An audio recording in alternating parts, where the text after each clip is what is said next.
Good morning, everyone out there. This is Ben Jones coming at you live on this Monday morning.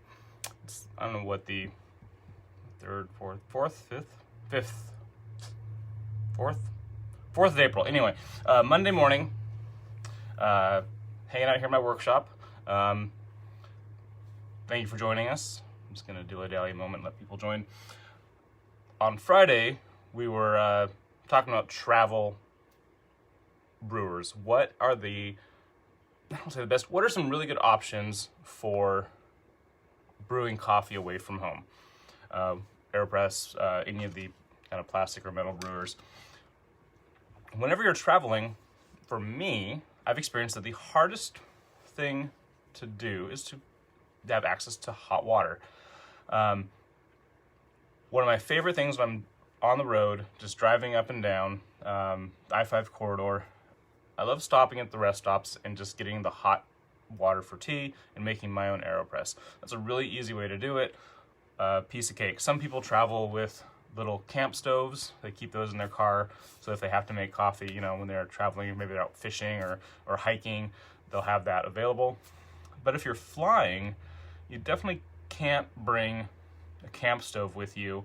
I would often, this is kind of a funny thing, I'll put boiling water into my thermos, into my double wall insulated bit, and use that to later make coffee.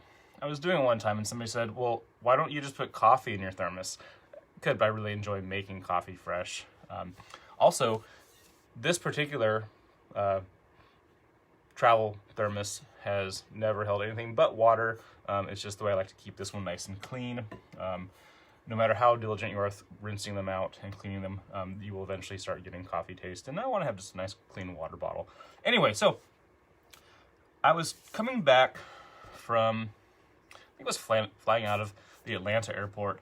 And for anyone who's traveled much, spent any time in airports, really great coffee can be difficult to come by at an airport. So I like to bring my own. It's really fun when you're sitting there in the concourse and you make up your own little cup of coffee. So here's what I did. I had a little hand grinder. I will often also travel with pre-ground coffee because pre-ground coffee, though yes, is not as fresh as fresh ground coffee, is still a whole lot better than bad coffee. So a little Ziploc bag with some pre-ground coffee in it. I have my AeroPress, and then I went to the local coffee bar that they had there, and I just said, could I get the largest cup you have of hot water? So we have here standard little paper cup with a lid and the paper sleeve because it's very important. It cost me 65 cents for a big cup of hot water. Most places will have the water sitting in their water tower right around 200 degrees, so I've heated my water to 200. Put it into the paper cup, and then place the lid on it. Now, something that's really important is make sure that your sipping hole is not immediately over the seam. That seam, just a little teeny tiny overlap where there's a little tiny gap and you don't want water dripping out of there. That's an everyday tip. All right, so I now have a cup of hot water. Take that and I go over to my place and we just make ourselves a little AeroPress. I'm not actually gonna make it right now, but I just wanna show you how this works. Tilt that down a little bit. So we do all of our AeroPress setup, toss our hot water in there, and then I now have 16 ounces of water, so I have a little bit I can rinse with. And we just, there we go. It's a little tiny pour over kind of device. Nice. Piece of cake. If you don't want to make an AeroPress, that's okay. If you happen to travel with your little Melita style filter, same type of thing. We just take that and we can have nice targeted pour of water so I can get my rinse. Piece of cake. And then, since I'm going to be using pre-ground coffee, whatever you happen to have for your scooping, we'll just take some. This is pre-ground like 20 minutes ago. I'm just going to do a scoop. In this scoop, this is about 14 grams. It kind of ranges in from 13 to 16 grams. So I'll do a scoop and a half. That should give me enough for my diner mug. A little shake to settle.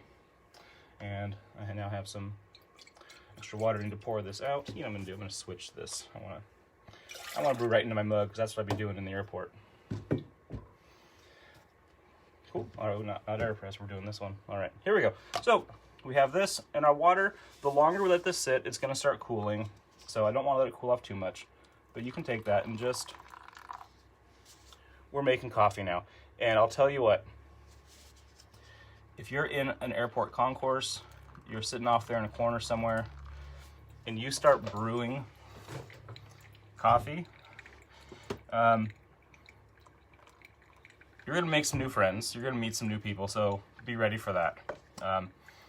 You might make an enemy or two because the people that were standing in line with you and bought some of the less than delicious coffee at the airport, you're going to be making some nice, fresh, super delicious.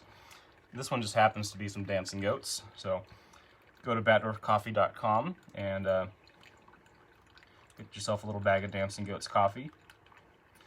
You can use that discount code WATCHANDLEARN10. That's the number 10, not the letters. That'll get you 10% off. So here we are. Something I will always insist on. I believe, I'm a firm believer in paying your 65 cents or 85 cents or whatever for your cup of hot water. It's just something I really believe that don't ask for free water. People often think, oh, it's not a big deal. Water's free. It doesn't cost the company anything. There's paper product and lid product here, and not to pinch pennies, but as a consumer, I mean, if you're hard up and if you need a cup of water and that's going to make or break, for your survival, absolutely ask for a cup of free water. But for most of us, if we can squeeze out a buck with 50 cents into the tip jar as an appreciation, $1.50 to get some hot water while you're traveling, not a bad deal. The water's heated in a water tower, and those cost multiple hundreds of dollars. They have to be installed, maintained, cared for. The baristas need to get paid. That's the thing. So anyway, probably just a personal rant, but I really do believe in just paying your 85 cents for the cup of coffee. All right, so we're dribbling through here, and this is great.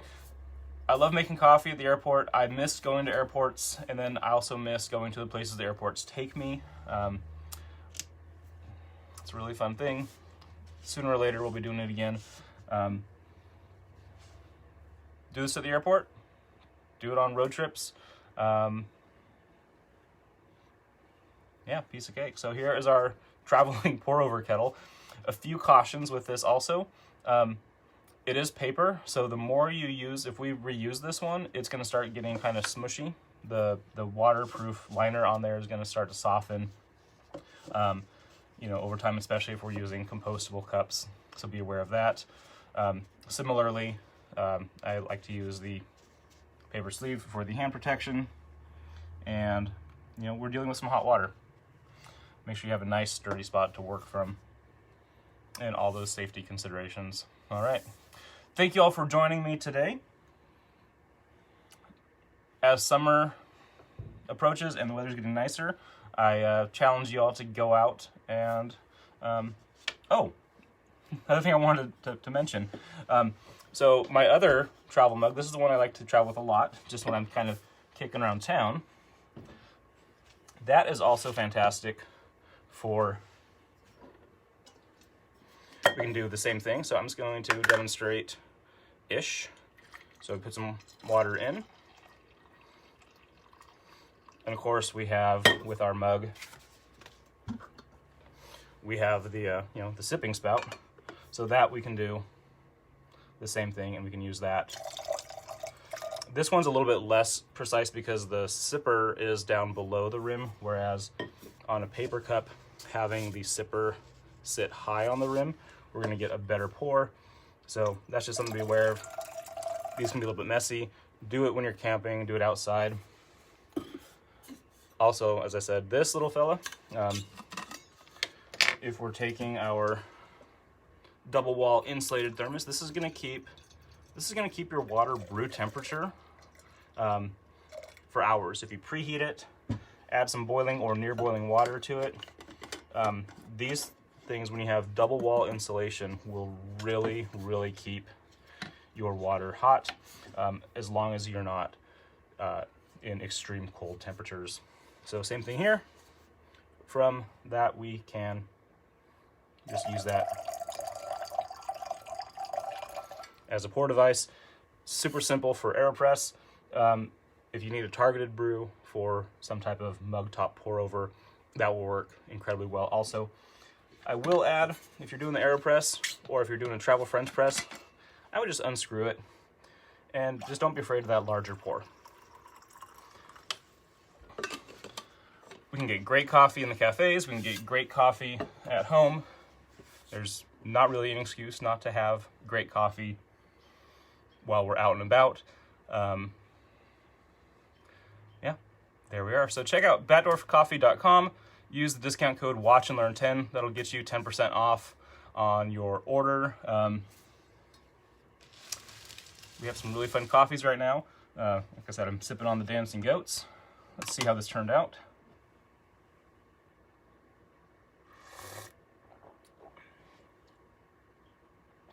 It's a good cup of coffee. And I'm not just saying that. It's a good cup of coffee right there.